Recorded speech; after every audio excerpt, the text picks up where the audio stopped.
Hey, you guys, I am back for another one. I have written up a little something, and then Mother, Father, and God and Mother Gaia will tap in, or they did tap in. And it's going to be on love, you guys. So we all have hearts. We all fall in love. So let's get to it. Okay. Beloved familia. Today I want to speak on something very close to all of our hearts: love, connection, and kingdom union. The standard paradigm that's been set by society, what we've been told we should, in quotes, do when it comes to love and relationships, has been a reversal of truth.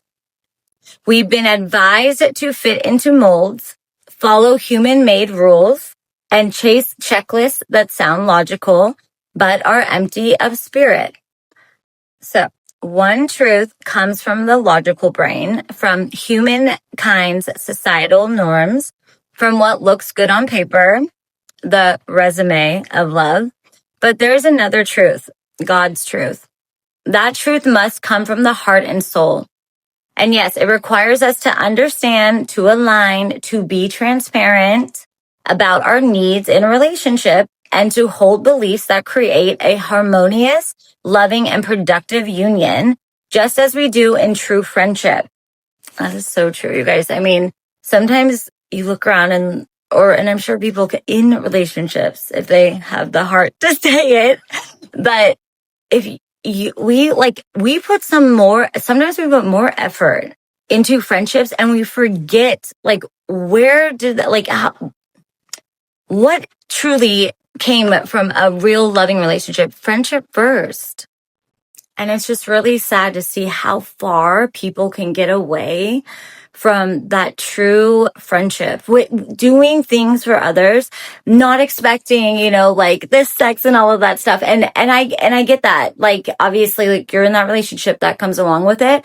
But think about that. Like, when you're truly someone's friend, like, it's genuine, it's pure, it's nothing but like to be there for each other, to talk on, maybe about your relationships and like how work and all those things, to really sit with that person through their drama that's going on in their life, essentially. So it's like, how are we getting so far away in these commitments, or these like actual marriages, long-term relationships, and where God will says it in here, but it was explaining to me, like, we have like a timeline, like essentially it's like the whole, like, graduate, go to college, meet your person, get married. If you don't have kids by this time, like, you will never have children. And a lot of people, why there are so many like broken relationships now, and that's why God is having people break up, because he's saying, I want my people to be with their covenants, like with their unions, their kingdom spouses. That is where we are going. Like, he wants people to be genuinely happy. And mind you, with all the shifts that we have been going through, people change, and we do change. Like, getting married at 16 because you had a kid, like, not saying like, and sometimes, but those are rare that last forever. And they were probably soulmates and meant to be together forever. You know what I mean? So I just want to say, like, and God is saying, and he's the one that is like essentially like making things happen in relationships to show people, like, your timeline is done. Like, the contract is up. Like, but we get so stuck in the routine of it, or the comfortability of it, And so don't feel bad if you have grown and you guys find different things, but we have to admit that to ourselves. And yes, it's not always going to be both people that are like, yeah, let's fucking get that divorce and pop. But we are in a state right now. This era this is what it is to be happy, to people leaving their jobs to tap into their passions. This is just where we're transitioning. And if that union of yours is prohibiting you from moving forward, you have to take those steps. And that comes with that free will, and you can do that. And I'm not negating from the fact of saying, don't try and work on the relationship. But if you've been working at it, or just finding yourselves living as roommates, or just fighting all the time. Yes, you may have kids. Is that fighting appropriate, healthy For the children? Absolutely not. And no, and my parents, my mom did that. She tried to stay together with my dad when he was checked the fuck out. He was checked out. His body could be there. But when a child is craving for the attention from the father and he's like stressed out about work or whatever, or just doesn't have that stamina or want to be in that any longer. And who knows if it was even fully that, but showing the dynamic of a family when the family is not playing those parts or genuinely in those commitments of wanting to be in that, you're lying to yourselves and you're creating those generational curses all over again, the patterns all over again. We must be real with ourselves. And I'm telling you guys, the more, and I'm not trying to like harp on this and say like, yeah, everyone get out of your relationship. No, like work on that.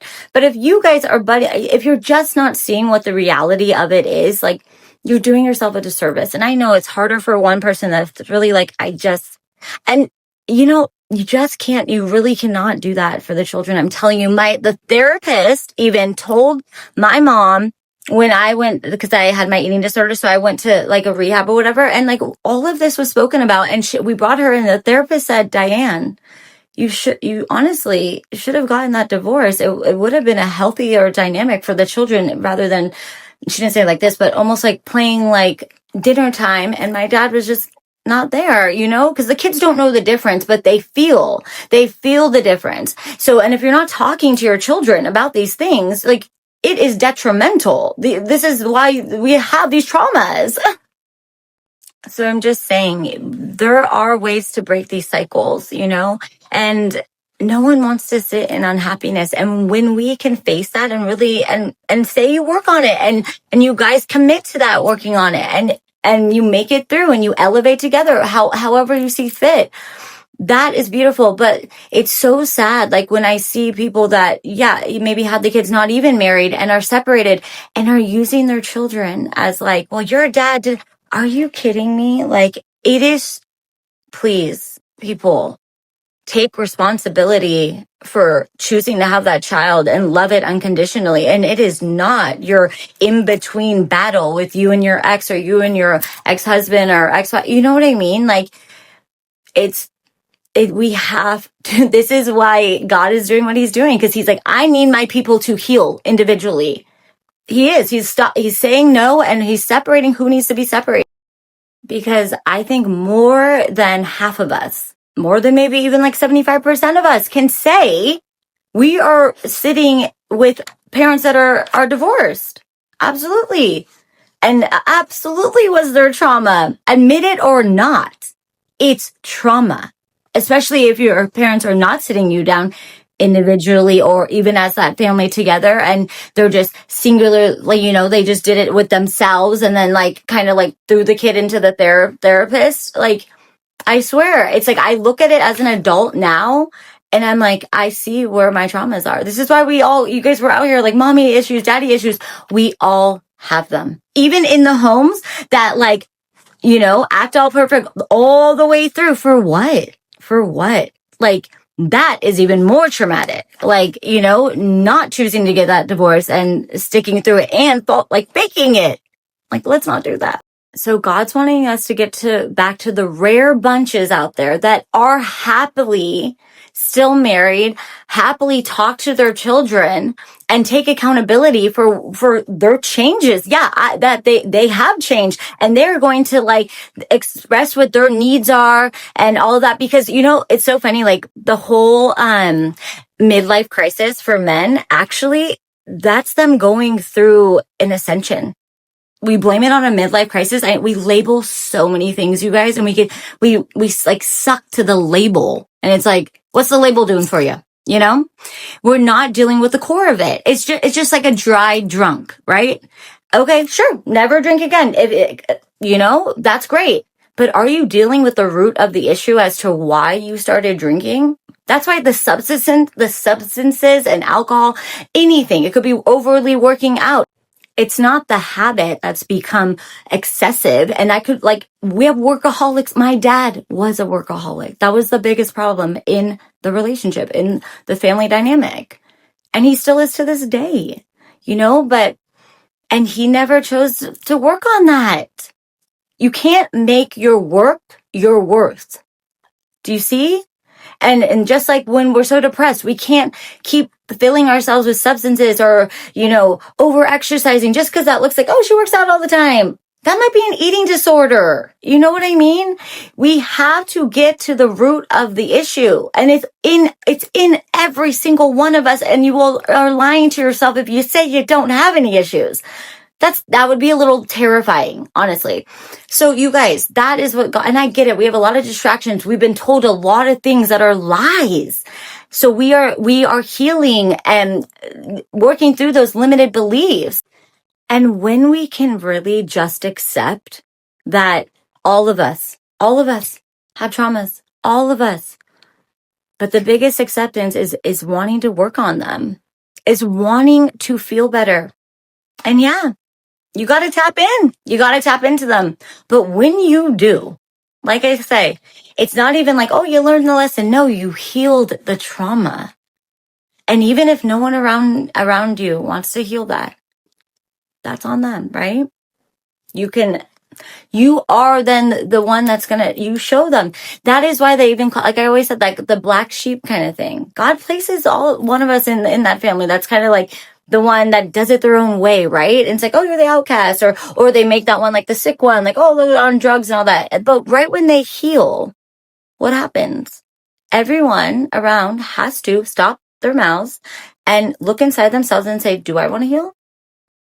So all I'm saying is take a really good look in yourself in that mirror and say, am I the happiest I can be? And does my partner want to work with me through this or want to work on themselves? And if you're getting a lot of pushback, that's your answer, unfortunately. Because don't you want to be the best parent for your children? Seriously, you guys, it is a gift to have kids. It is a fucking gift. And some people out here just like, whatever, put in, I don't even know how people even like end up having so many kids, especially like if you're on welfare and stuff. I don't know. But, so I'm just saying it's a gift. And if we can only like look up to what we had to go through with our families and all of that, wouldn't you want to be the best fucking parent? Isn't that like the goal? Isn't that the goal to be better than our generations before us? So that's my rant. But I'm pretty sure everyone that watches this can say or not say, but would know it's simply that. And I know that doesn't sound so like it's not so simple. Nothing, but we can make these things simpler. We overextend, we overthink them, the chaos. No, but then you're still just living in that chaos and avoiding the actual truth. So that's all. And yeah, I mean, you're going to go through, there's going to be hard times, but you can figure it out. We all figure it out one step at a time. Okay. And I know some people have harder relationships that they have to deal with, and the narcissist thing and all of that, but you are strong and you're powerful, and if you're in a narcissist thing, you get out of that. Get out of that. Okay. All right. I love you guys. And we all deserve to be loved the way that we can truly show that true love. And I'm not saying that your relationships didn't have that, but we do grow, we change, we want different things in life. And if those morals, those beliefs, those things that we're choosing are not aligning with our partner any longer, like we got to check in, or you'll be checked out. And then the cheating or whatever, and then the people you don't feel worthy. The other person doesn't feel worthy because it's like someone's depressed, or it's like I said, we all have contracts here, and sometimes the contracts are supposed to end at a certain time, regardless if you're married or not. So, but too often we have abandoned these parts of ourselves, our love, our heart, our soul, our spirit. And we've operated from our bodies alone. Seriously, that's what I'm talking about. Like being a roommate to someone, acting like, or just one person is in depression and, one's looking away from it, because it's almost like you don't know how to even like heal yourself to even be be there for the other person, or, it can get scary when you allow it to go so far like that. And then you're just angry or resentful, when in reality, it's like, we really just have to be so honest. And it's hard to be honest, but that's the start. Then you're going to be living in something that can turn out even worse than, you never know. So generations before us have succeeded in survival, but they have often lost the primal touch of true soul union. Unfortunately, many of us have carried that same distortion forward. But here's the invitation. Look at your love life. Look at your feelings around love. Let it become a mirror that brings clarity in all other areas of your life. This is not weakness. This is wisdom. To realize that love is not only a desire, but a tool, a superpower, a divine gift that we must all tap into. See? It always aligns. I opened that. I needed light. All right. So do not ignore this truth. When you connect your mind, body, soul, and heart, when you allow and connect your mind to your essence, you restore the natural, authentic way of being that God intended. And it must start with love. So, Father God speaks, my children, I tell you plainly, love is not a man's invention. It is mine. Society twisted and reversed it, teaching contracts, checklists, and conditions. But my truth is higher. I created union not to be a burden, but a blessing all the way through, you guys, all the way through. Okay? Every day should be a new day of something, a new day to learn, grow together, and to love, to touch each other. It should be that forever. So Father God says, my children, I tell you plainly, love is not man's invention. It is mine. Society twisted and reversed it, teaching contracts, checklists, and conditions. But my truth is higher.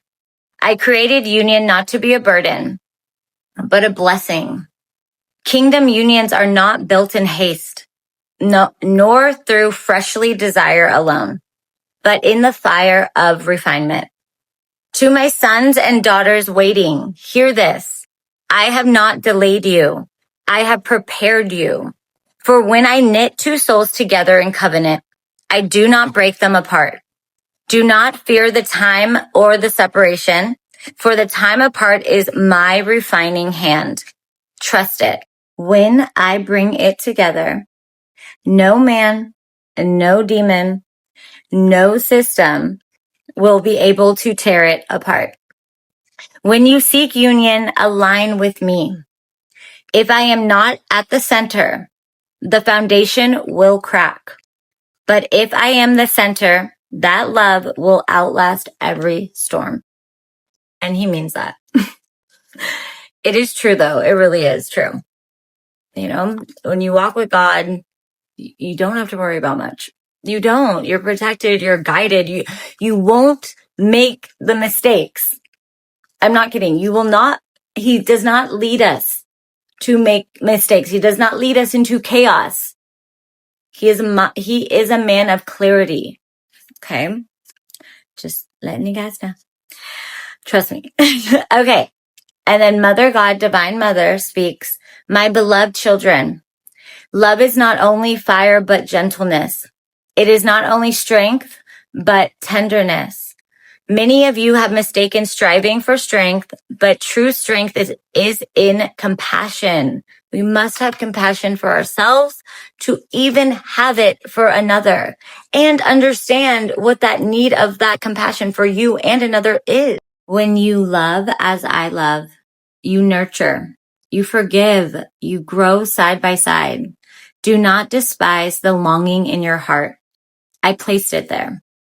Your desire for love is holy when it flows from purity and surrender. Protect your sacred longing. Do not give it away cheaply. Wait for the one I ordained, and you will know them because your soul will rest in their presence. No striving, no pretending, just rest. And that is so true, you guys. Even if if you ever met someone and you feel that like soul connection, but it's kind of like super too deep, even if you were to go like do a cord cutting from somebody like that, it wouldn't matter. You still feel that feeling, even if you try and ignore them and get away from it. If you still are connected, that's your person. That's your soul person.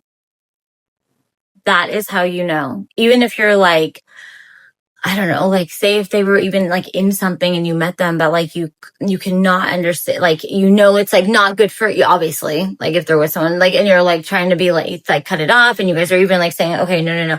But like you cannot resist like that connection. And it has to be deeper, you guys. I'm talking like a genuine like feeling, like it's like even like you've been apart for so long, but like you always end up like somehow, like you can't get them off your mind, all of those things, like that's something deeper. Like, and when you're with them, you're as much as like you're feeling nervous or whatever, like you feel like you're also like as happy as you could be, and you're free. Like you're free. You don't care if you look stupid in front of them. You don't care, like you can shield yourself all you want, but you're like, holy shit, this motherfucker sees right through my soul. That is your person. And God will make sure you end up with that person. I'm not kidding.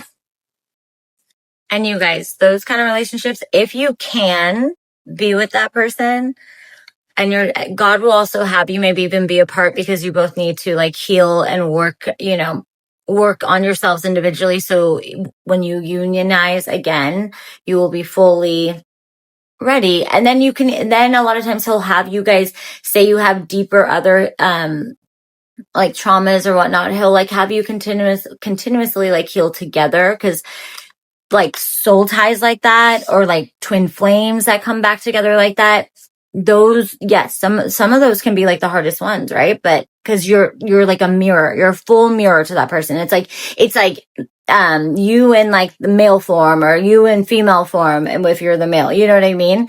But so it can be scary, it can feel scary, but just know, like, don't ignore that. Like, that is real. That will be your forever, can be your forever ever person. And when in doubt, you guys, ask your guides, ask God, tap in with God. That's all he's asking you. He will guide you, will let you know. Okay.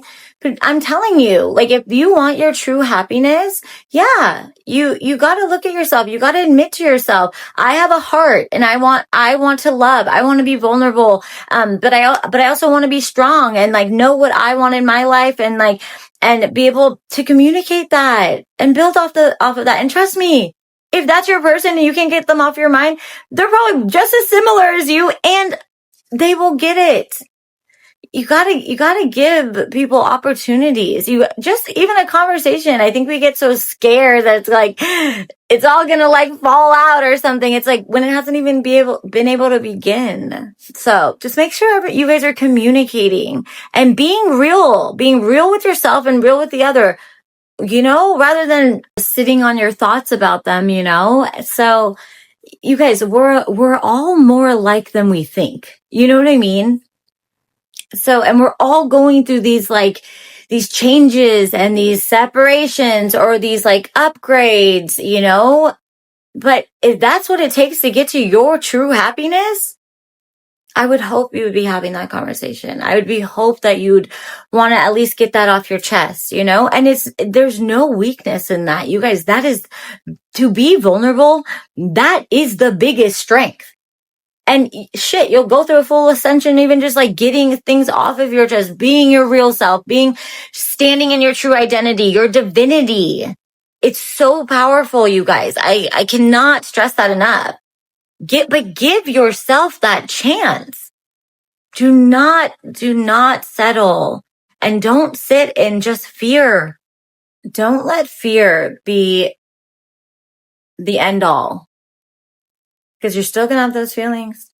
And God will show you two paths. He will show you in your dreams. He'll keep showing you signs. He'll keep throwing their name in your face somewhere. Anything. You'll smell them. I'm just saying, God's leading you to what he's telling you. This can be your forever happiness. And that's in lots of things. Like even though if you're debating with your career or like what your passion is, when we go inside and really like feel that and know that. But yes, we have to act on these things too. Don't let fear be your end. And you will regret that. But God will show you like what life can look like without. And I'm pretty sure it'll still be that same feeling of like thinking about them. And I missed the opportunity. How many times have people missed opportunities? You never want to be the one to say, they got away or she got away or he got away. Okay. Over your own fear of speaking your truth, your feelings. Okay. And regardless, you'll grow stronger from it anyways. Okay. That's where we're at. I'm just letting you know. But yeah. Okay. Mama Gaia speaks. Children of my body, when you unite in kingdom covenant, you anchor heaven into earth. Your love is not just for yourselves. It is for the healing of the world. It really is, you guys. When two true like two soul ties, twin flames, what have you, soulmates, because those are all the labels as well. But like, two people come together that are meant to be, they make major shifts in the world. And Mama Gaia says, I will cradle your steps. Even if you have to walk apart, your paths are woven together. I guard your counterparts, even in their weakness, for I know the assignment they carry with you. She takes care of us, even when we're separated, doing our healing, all of it. And do not fear the waiting. Even now, roots are growing deep beneath the soil. And when the season shifts, suddenly the bloom will appear and all will see it was planted by divine hands. Okay. So be patient with yourselves. Be patient with your counterpart. If you know them or not, they're out there. We all have someone. Okay. Our true divine kingdom spouses. We each have a spouse, kingdom spouse. Okay. And then Father God speaks again and says, many of my children are weary of waiting, weary of battle, weary of silence. I see you. I do not rebuke you for your tiredness. I comfort you. But I say, do not faint now. The shaking of this world is not to harm you, but to free you. What is false is falling. What is true is rising. Do not cling to systems, governments, leaders, or even religious forms that I did not ordain. I am raising up voices, prophets, healers, and witnesses outside of the structures of man. This is the hour of my revelation, not by sword, but by spirit, not by force, but by truth. Love is your weapon. Truth is your fire. Faith is your shield. Hold fast, my children. The kingdom is advancing, and my remnant is arising. In my hand and in your hearts, the new covenant of love is being written. Okay, you guys? I just want everyone to know you are loved and you deserve to be loved. Loved in all aspects. Okay? All aspects. To be supported in your career, to to be helpful with the children, 50-50 going on within the same home. Okay? It has to be, the duality has to be there. And you guys should want to be there, is all I'm saying. Okay, guys? I love you so much. And you guys, I just did an offering, a service I put up on my YouTube along with all my other socials that are linked, like Instagram, TikTok, Threads, Facebook. And it is for a cleansing and manifestation ritual prayer. And you can use it every morning. And I have that listed. So if you'd like that, it's only, I think, $22.22. But I'm going to list it at the end of this anyways. And I will also list my other offerings for my cord cuttings and my other prayers and activations to tap in with Mother and Father God to see directly for you, to see what you need at this moment in time and to get you elevated, to ascend, you guys, to get you on the right path, to make sure you're going in the right direction of where you need to be. Okay. So I love you and I thank you. Like, subscribe, all the things.